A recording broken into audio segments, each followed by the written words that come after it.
I was discriminated against all my life because of my golden child sister. Finally, I got my sweet revenge on my wedding day.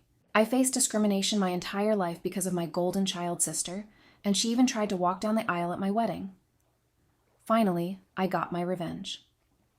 My parents always favored my sister, and it was far from subtle. If she accused me of something, they'd believe her and punish me, but if I accused her, even with undeniable proof, they'd give her a lighter punishment and find a way to scold me too. My birthday cake always had to be her favorite flavor, and my parents pretended they didn't know I hated it. They always bought her more than me and took us where she wanted, even if it was supposed to be about me. My sister grew up spoiled and used me as a punching bag. At first, she mostly ignored me, but things got worse when we were teens. She ended up with no friends, and her behavior deteriorated. Did her friends move away or ditch her because she was mean? I don't know, because we were never close. My parents boasted about her achievements but never mentioned any issues, whereas they constantly highlighted my flaws as teasing material. I only knew she had no friends because we went to the same school, and I noticed she was no longer with people. Meanwhile, I was fairly popular. My sister realized this and suddenly turned me from an occasional punching bag to someone she needed to take down constantly. She started accusing me and my friends of more things. My parents stopped letting me hang out with anyone, with excuses like, "They're not good people according to your sister," or, "Why are you trying to leave us? Why can't you be like your sister and enjoy family time?" What saved me from complete isolation was my extended family. Most of them lived in the same hometown, and I got along well with my cousins, despite some age differences. At one gathering, they invited me to something, I don't remember what, and I sadly replied that I wasn't allowed to go anywhere. When asked why, my kid self bluntly said it was because I wasn't allowed to have friends, since my sister didn't have any. This got back to the adults, who apparently tore my parents apart later.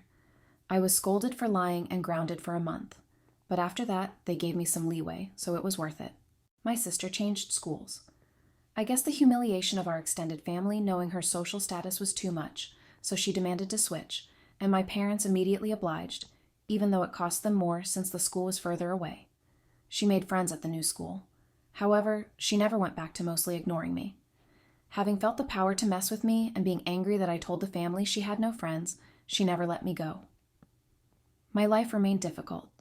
Her friends would come over and bully me, which my parents called light teasing. I never invited friends over because my parents were awful hosts, or my sister would accuse them of stealing, and my parents would believe her. I did become close to my cousins, though, as my parents never dared to treat family that way. Then I got my first boyfriend. I didn't want to bring him home, but my parents insisted. At one point we were separated, and he came to find me to tell me my sister was flirting with him. She came over in skimpy clothing, batting her eyelashes, and started telling him how bad I was, and how good she was. He was irked and ran off to find me. Of course, my sister told my parents a different story, that my boyfriend had tried to flirt with her, but she naturally refused since she couldn't do that to me. Guess who my parents believed? My boyfriend wasn't perfect, but I immediately believed him for a mean reason. Remember, I was a teen suffering from unfair treatment. I was very resentful and moody, and hated my sister as much as she hated me. With that disclaimer out of the way, let's talk about looks. I hadn't mentioned them yet because they weren't relevant. My parents were overweight and liked showing love via food, giving more food, buying treats, etc. My sister was also overweight, whereas I was not. I've always been kind of skinny, because punishment often included no treats or snacks. Obviously, weight isn't what matters. Personality is. But my sister, even then, was already rude and spoiled. Even her flirting attempts were bad because she never learned to work for anything since she could demand, and my parents would deliver. Added to that was the fact that she didn't look like some sexy model.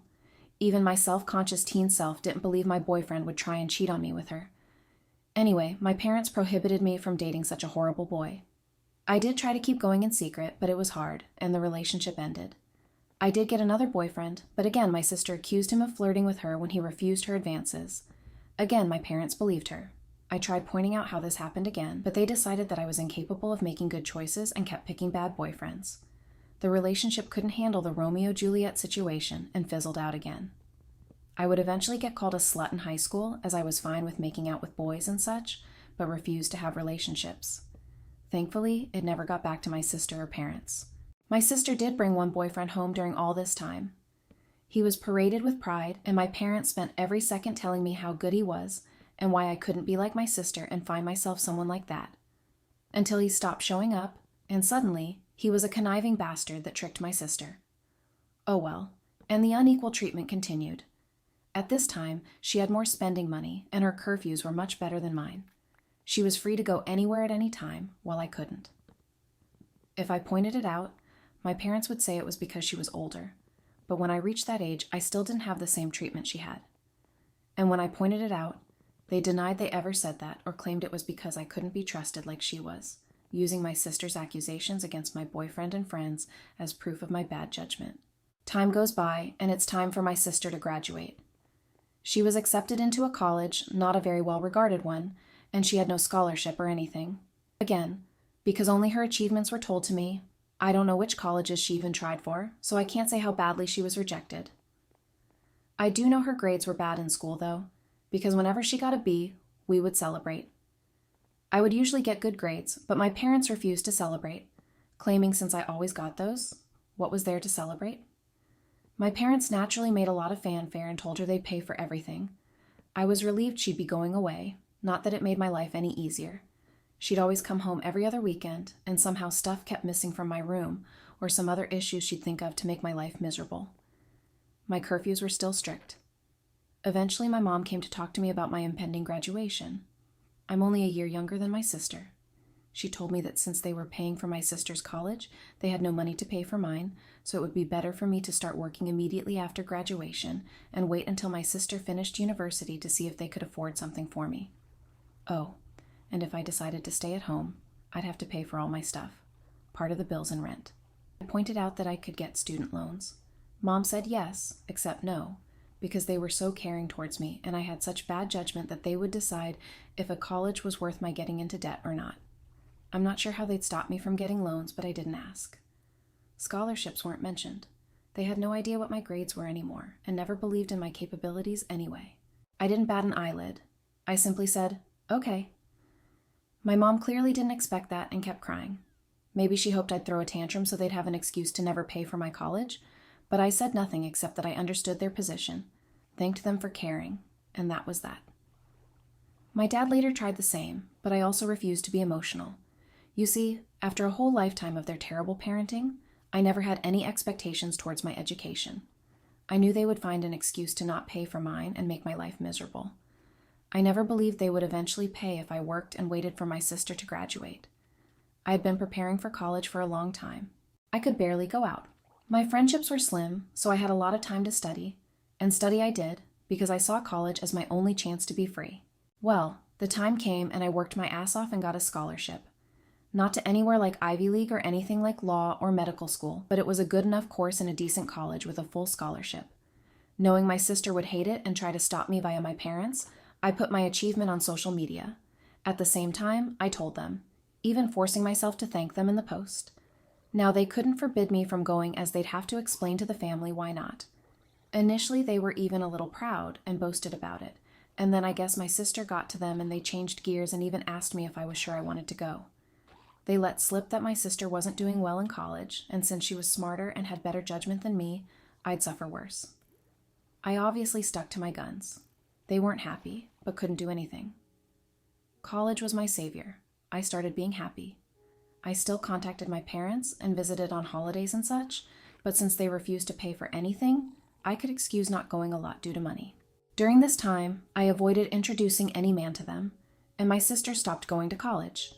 I know she didn't graduate because, again, they'd have made a fanfare about it. She moved back home, paying no bills or rent, but it's different, my parents said, and started working at the same company as my mom, obviously thanks to my mom pulling strings. This was all presented to me as a point of pride almost. There, I promise I met my husband around this time. You know those people who say if I were in that situation, I'd have done something? My husband is the type who actually does. I'm the type who is meek and a doormat in any situation, and then can't sleep at night, wishing I had done something, had thought of something witty to say, etc. I'm the person who can't help but cry when I'm angry. My husband is the guy who claps back immediately. He loves drama and loves to resolve it. He's the guy that if he doesn't immediately reply to a slight, you better start worrying because he won't forgive and forget. He's just doing something worse for revenge. He's the one who wanted me to post here and wanted to post on a nuclear revenge board too, but decided what we did wasn't nuclear. People were baffled that I got together with him, but just because I was incapable of acting like him due to my upbringing, it didn't mean I didn't like it. I love that my husband does what I can, and he treats people well as long as they do the same to him. When we discussed marriage, we decided we didn't care much about the ceremony due to our budget, as we'd rather spend on a dream trip to Europe for our honeymoon. As for where to do it, since his family was spread out and mine was still mostly concentrated in my hometown, we decided to do it there. We weren't living too far off either, so we could take some long trips during the weekends to manage stuff. Plus, there was some work flexibility, so we could stay in my hometown for a bit too, if needed. We sent out the engagement announcement and the save the date for a few months later. At this point, my parents naturally demanded to meet my man. I wanted to grow a spine and refuse, but was having a hard time. The distance had made me think maybe my parents weren't so bad. Well, my husband looked like I had canceled Christmas when I told him I would at least ensure they were never alone with him. See, he had been getting ready for this. He even bought a high-quality recorder he could hide in a pocket to record it all. He was stoked, thinking of all the ways he could refuse my sister's advances, insult her, and then spread the recording of her attempts to my family. So off he went, alone and excited to meet them, and came back later, euphoric. Babe, you won't believe the awful things they wanted. Babe, we can screw them over so bad. There's so many possibilities. I was confused and wanted to hear the recording, but he smartly told me it was better to listen to him first, or else I'd misunderstand him. Well, he went there, and instead of flirting, my parents and my sister sat him down after some grumbling about not being okay with him, my judgment, etc. They proclaimed they were willing to pay for my wedding on one condition. My sister would walk down the aisle. My parents insisted that my sister would walk down the aisle at my wedding first in a wedding dress. Their excuse was that it wasn't okay for a younger sister to marry first, so it was only fair if my sister at least had the experience of it at my venue, with pictures being taken in the dress, and she'd even have a cake later. My husband will now type his part. Hey, vengeful husband here? Hell hath no fury like a pro-revenge instant karma, nuclear revenge lurker when his beloved is scorned. That said, as much as my wife, she is my wife now, paints me as this quick-witted dude, I admit my neurons all but short-circuited when those folks legit suggested that crap like some sort of great gift. Even Troy would rather take in the horse a second time. Methinks, alas. After my brain rebooted, I did have a whole list of insults ready to spew out, but something in my soul whispered in my ear like the devil, string these idiots along. So I said I needed to think, see how my wife, back then fiancé, would react, and then ran out of there before I could give away my nefarious plans. Back to me, the wife. So my husband sincerely recounted how my parents wanted even my wedding to be about my sister with a grin on his face, and the recording to prove it. I was shocked. The distance had softened how badly they treated me, and I thought even they wouldn't go so far. Thankfully, my husband insisting on the angle of revenge helped me not go to a bad headspace. We had a blast thinking up ways to screw them over, from ridiculously outlandish to what we thought was feasible. We then called his much more level-headed brother when we decided on a plan. It involved having 2 venue addresses, giving them the wrong one, etc. Well, the level-headed brother scolded us for it. While he acknowledged he would never be able to convince us to avoid retaliation, he at least showed us that something like that would be hard to pull off. Some of our other ideas were also at risk of getting us sued, so we eventually settled for the most benign plan. Act like we agreed, but then hire security and don't let her in. Obviously, if that was all, it wouldn't be pro-revenge. The rest is mostly my husband's doing, but he wants me to do the honors, so here goes. Just important to mention everything he did was previously discussed with me, and they were our mutual ideas. He went back to my parents, said he probed and thought I wouldn't be down with it. However, he didn't see the issue, and not wanting the family to fall apart, would be down to help them do it. He pointed out that I don't like conflict, so if I was surprised with it, I might not throw a tantrum in front of all the people. On the other hand, marriage is a big thing, so who knew if I'd lash out? Thus, he suggested a compromise. They'd help pay for stuff. This way, I would feel even more pressure to not say anything, as not only would we be public with our families there, but I'd be grateful for the help they gave. He said my parents looked shocked, and my grown sister literally started skipping with joy like a kid, so it was accepted. Importantly, my husband also claimed that due to some bad judgment and past boyfriends, these words were all my idea, and I'm so proud of using their words against them. I was distrustful and controlling and liked to check his phone and stuff to ensure he wasn't cheating on me. As such, it was imperative that nothing of this plan was ever put in writing for any discussion pertaining to my sister walking down the aisle before me. He'd go over to their house to talk, and so began the months of deception, where my parents and sister thought they were tricking me while my husband and I were milking them. Rather than paying for the wedding, they lay low. Of course, my parents wanted input in everything, including some things that meant a lot to me, like the songs and color palette. My husband would convince them to let it go to keep me in line, but since we never really cared for the ceremony to begin with, everything else was fair game, or so they thought. Here's what we did. We'd go to check the drink and menu options and then accept the lowest or second lowest priced option. My husband would then secretly take my sister there to try it out and then sigh and say, "It's a pity we don't want to abuse my parents' goodwill, so we won't get the best options." Cue my sister demanding my parents pay for the best. My parents would then tell me not to worry, and they'd pay for the most expensive option. The same was done with the photographer and flowers. My husband handed my sister a bouquet of the flowers we wanted, and then sadly expressed how I wanted some other tasteless flowers. Cue my parents telling me they wanted us to go with said flowers and they'd pay for it. When it came to the wedding dress, we hit a minor snag. My parents wanted me to use a hideous dress. Okay, it wasn't outright hideous, but it wasn't my style and wouldn't look good on me. We had planned on saying yes and then simply not using it, but my mom sent me a message about it so there'd be proof I said okay. We had to go with me refusing to text and standing my ground. My husband went over there and said he'd see what he could do. My sister suggested ruining my desired dress so I'd be forced to wear the other one. He pretended to agree. During all this time, they kept communications outside. Any text, we made sure that happened by having me reply to my sister when she tried messaging my husband. This solidified the uncontrolling and neurotic claims my husband was making, so they believed it and never risked anything in writing. Some people might not like the thought of their partner going around and talking badly about them to family, but I'm such a doormat that the thought of being painted as this controlling and dangerous person is extremely funny to me.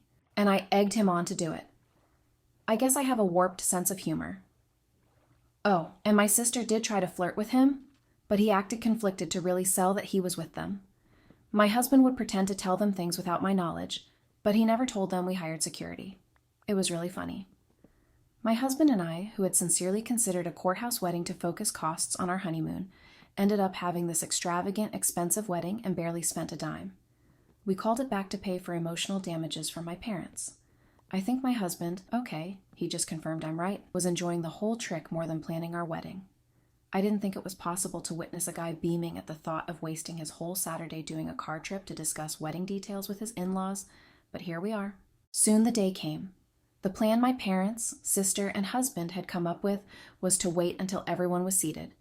Since the bride always comes out late, they'd have my sister arrive at that precise time to avoid me seeing her and trying to stop it, and she'd walk down the aisle.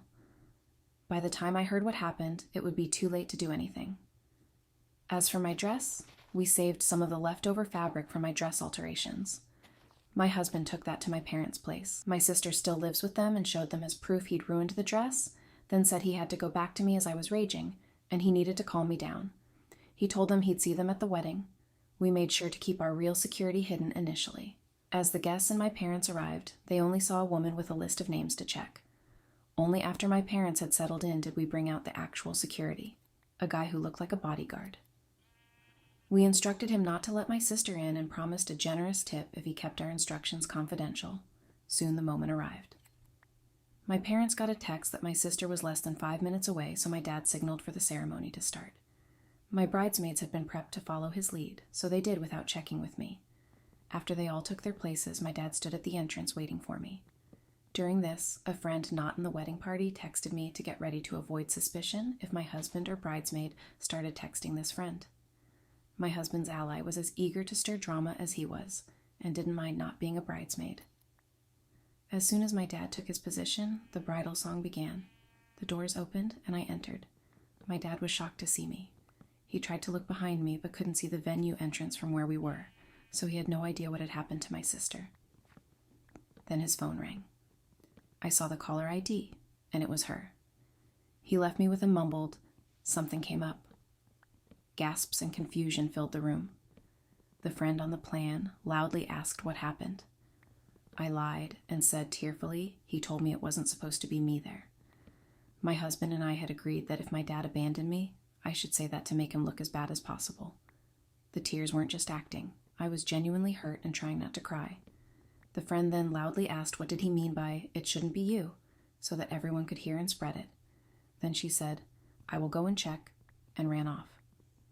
We planned this so she could create chaos with the security and prevent my dad from returning to stop the ceremony. Eventually, my mom also left. At this point, my husband's dad quickly ran over and took my arm. He'd been forewarned he might need to. His desperate run to me made me smile. I walked down the aisle to whispers as people discussed what had happened. Some left to check as well. When I reached my husband, all was well. He comforted me, joking that my sad face was so real I deserved an Oscar, and reassured me he'd deal with my parents for what they did. We got married without any further issues. My parents didn't come back. I noticed a lot of people leaving and returning during the party, but no one dared tell me what was happening. Someone whispered in my husband's ear, and he went out. He returned later with a thunderous expression, but whispered to me that he needed to go hide before he broke character and started smiling. It worked. Here's the summary from friends, family, the security guy, and my husband that I got afterwards. My sister arrived in a wedding dress. The security refused to let her in, as we had agreed. He told her she must be at the wrong venue because there was already a bride. Yes, we tipped him very well, as promised. My dad tried threatening him with the police, claiming he'd never heard of him, so he couldn't be working there. The security agreed to call the police since he was hired by us and was just doing his job. My dad realized it would be too late and tried to demand that he let my sister in. At this point, the friend came over, started shouting and insulting my sister, and asked what was going on, basically stalling. My mom soon arrived, followed by others. By then, the wedding plan was ruined, and all my parents could do now was damage control as everyone who learned about it was horrified they tried to pull it off. People started screaming and berating them. The three naturally said it wasn't a secret and blamed my husband. When he was called over, my husband put on his best confused look and denied everything. To quote him, "Gaslight, gatekeeper, girl boss, LOL." He denied ever agreeing to such a ridiculous plan. When they insisted he had, he demanded proof, and of course, they couldn't provide any. All the text exchanges they could show were about normal wedding decisions. My sister was screaming, crying, and apparently sat on the floor kicking her legs like a child. My dad looked like he wanted to hit my husband, but security and other people held him back. Naturally, they claimed they had no proof because my husband told them not to text. My husband laughed and said, "Wow, how convenient, huh?" Then he repeated, "Why would I ever agree to something so messed up?" He ripped into them about being terrible parents and said he wasn't going to let their stupid plans and lies ruin his wedding, then went back to me. No one believed them. The venue had cameras, but they wouldn't show me the recording as it was only for security purposes. However, some people filmed parts of it. Watching my parents and sister get torn apart by everyone who came out to see the drama was delightful. After years of being accused of things and not being believed, seeing them get a taste of their own medicine was one of the best wedding gifts. My mother was crying, my dad kept changing from purple to white, and my sister was still on the floor crying and screaming. They kept insisting that my husband was in on it, but people kept asking why he would agree, why there was no proof, and why they wanted my sister to do this at my wedding. They had no good answers. Eventually, they were told to leave and had no choice but to do so. My dad apparently had to drag my sister up as she refused to leave the ground. Again, people said nothing to me all night. I guess they wanted to spare me, and maybe it's because I was the bride and not just a guest for once, but it did feel like everyone was making an extra effort to be nice, positive, and excited about everything. My husband says all the expensive food and drinks they were eating certainly helped, LOL. We had a blast. My husband kept up the forced angry face for only a short while before breaking out in smiles again. After that, we went to the hotel to catch some sleep before heading off on our honeymoon. Speaking of which, my parents did try to pay for our plane tickets, but we thought that was risky, as they could try to cancel them or something, so we refused. Since then, the three of them have tried to contact me. I've refused calls because my husband insisted on keeping a paper trail, a smart move because my sister eventually messaged me. I won't repeat what she said, as it was very unhinged and didn't make much sense, But the important part was that she blamed me for her humiliation. She called my husband a two-faced snake who fooled them for months. He wants to print and hang that on our wall, LOL, and hoped, but was also certain, that I'd get cheated on by him. She even suggested he was cheating on me with her. My husband took my phone, screenshotted the call logs, my sister's messages, and some messages from my parents demanding I pick up the phone, and sent it all to our family group chat. He also sent screenshots of messages to him where they called him names and threatened him, but he kept up the "you're delusional, I never agreed to anything" shtick, and even threatened to sue them for defamation and harassment. He wrote a message in the group chat begging my family for help, as I was now being harassed by them constantly. He pleaded with them to stop my parents and sister from ruining our honeymoon after they failed to ruin our wedding. He ended with a request that they not share our locations to prevent my parents from sending my sister over, and claiming he had somehow agreed to pretend to sleep with her in our honeymoon suite, LOL. My family assured him they'd handle it, and since then, we've had peace. My husband is a bit disappointed that my sister didn't disobey, so he could call her out again while tearing her a new one. We'll see if the peace lasts. All in all, while I would have preferred a normal, loving family at my wedding, at least for once in my life, they not only failed to ruin something meaningful to me, but I got back at them. Extra info. Do I know why they treat me like this? I've been asked this question a lot, so I assume you all will wonder the same. I've pondered this all my life and still don't know. I tried asking when I was young, but they denied any difference and scolded me for being spoiled, so I stopped trying. I've considered many possibilities, but based on my observations, I think it's this. I was unplanned. They took a while to have my sister, so she was not only wanted, but also like a miracle child after so long. However, given our small age difference, I think they didn't expect to have another child so soon or easily, and didn't use adequate protection after my sister's birth. Maybe they didn't realize my mom was pregnant until it was too late, so they were saddled with an unplanned baby while still dealing with a newborn. They're not well off, so having the extra expense likely didn't help, and they resented me. But that's just my conjecture. Regardless, I've accepted that the reason won't truly matter. What they did to me was unwarranted, no matter what. Did they really think this would work? My husband and I have a theory that they never intended to do this at all. We think my sister threw a tantrum over me getting married first when she barely gets dates, and they made my husband that outlandish proposition. They didn't want to pay for my wedding and didn't think we'd accept, or that it would even look good for them to do it. By suggesting it and being refused, they could look like the good guys to my sister while having an excuse not to give me a dime. But then my husband accepted it, and they couldn't backtrack without risking my sister turning on them. Thank you for watching. If you haven't subscribed yet, please do so and hit the notification bell to stay updated with more shocking real-life stories happening around you.